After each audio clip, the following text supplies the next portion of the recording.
Hello, kitties. I'm sorry it's been a while since I've talked to you guys face to face. It's been, well, holidays and shit. This week, we're going to look at later horror movie sequels that were surprisingly good. These are movies in well-established franchises that, had fallen into disrepair, mediocrity. They had a couple bad ones, but then out of nowhere, this is a really good one. It can be argued whether or not anything is actually good to begin with, but I love all of these franchises to varying degrees, and these were pleasant surprises.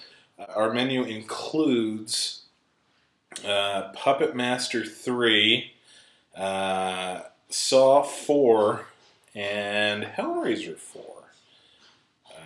So, write those down. Puppetmaster 3, The Revenge of Toulon.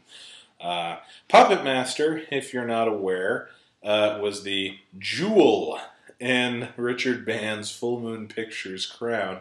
Full Moon Pictures was a direct-to-video horror, predominantly horror, had a bunch of other types of films, but predominantly horror series, including Dollman, Demonic Toys, Subspecies, which I really enjoy, and Puppetmaster, which began with Full Moon Pictures' obsession with minuscule murderers, including Blade here. Isn't he a cute guy?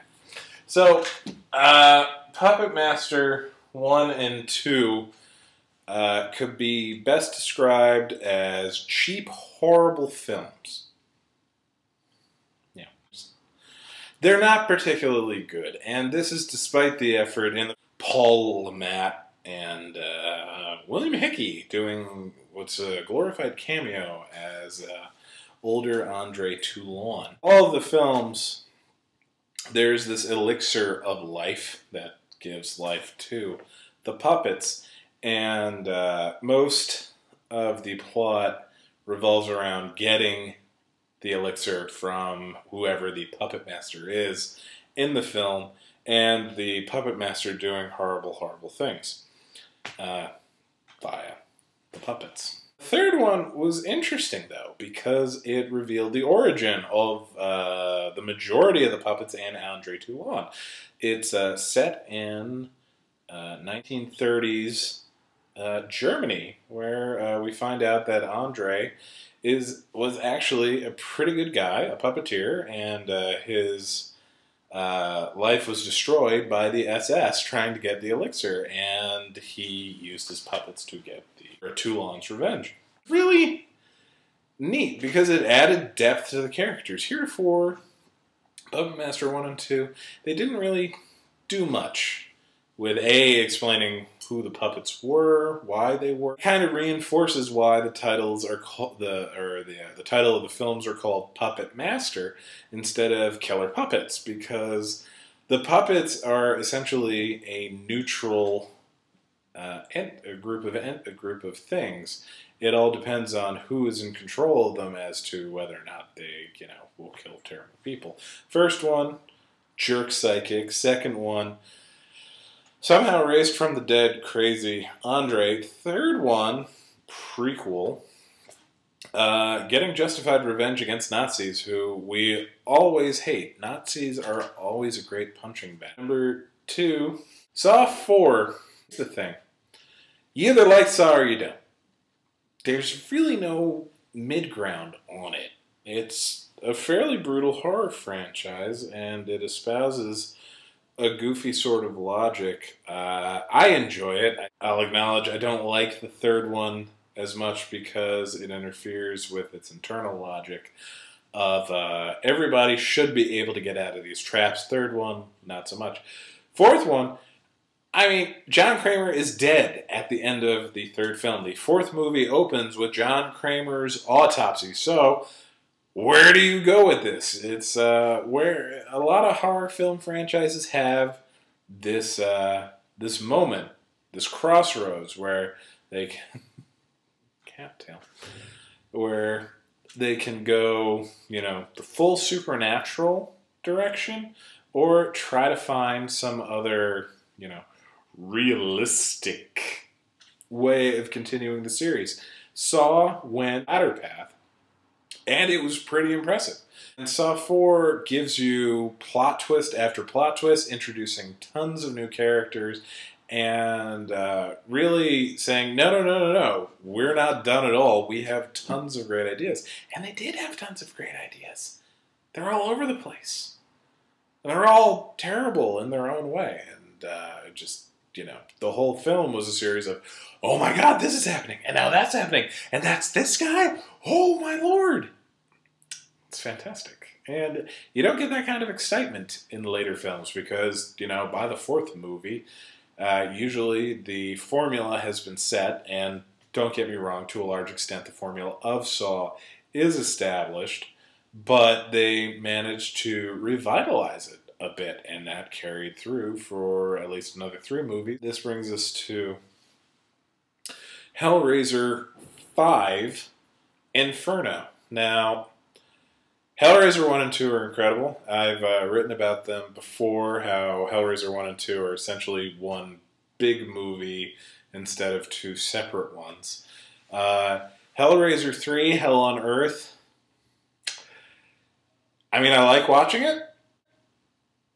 Terry Farrell's always a great time, but it's not really in keeping with the series. It turns it more into a monster show. Hellraiser 4, Bloodline continued off of that, and well, that movie just doesn't make a hell of a lot of sense. Character-wise, plot-wise, I mean, I'm always for putting your seemingly unrelated horror villain in space. See Jason X. But no, it wasn't that good. Hellraiser 5. The first one that was direct-to-video, starring Craig Schaefer, who has a bit of Clive Barker pedigree in that he was Boone in Nightbreed, plays a piece of shit police detective, drug abuser, cheating on his wife. He's actually a fairly realistic detective in the sense that he doesn't care about any of the victims. He just really likes the puzzle, and the puzzle is where we get him. He gets the box, he gets exposed to the box, and I'm sorry, but there are going to be spoilers. The film has the overall structure of Jacob's Ladder, where the guy doesn't know that he's already doomed. We know he's doomed. It becomes actually an interesting question if you are avid followers of the series, why nothing happens after he opens the box, other than, you know, a little lovey-dovey with the Wire twins. And by lovey-dovey, I mean... So, the bulk of the film is Craig Schaefer's detective searching for answers and clues to this mystery that doesn't exist because he's dead. The mystery is how he got himself into this situation. And the answer is that he lived a terrible life. And that brings it back to the original ideas of Hellraiser in that while Pinhead and the Cenobites are monsters, they are not the monsters that you should be worried about them. The monsters you should be worried about are the humans, because people are terrible. Like Julia and Frank in the first Hellraiser, and Detective Craig Schaefer. I can't remember the character's name at the moment, I'm sorry. But it's really kind of neat. And I was very impressed by it. So those are sequels that came out well after the series had kind of lost its luster, and were really interesting, and you should check them all out. As always, I will be hoping for quizzes, messages, answers, letters in bottles saying, Tom, stop doing these stupid videos. But I hope everybody had a great Thanksgiving, and we'll see you soon. Toodles!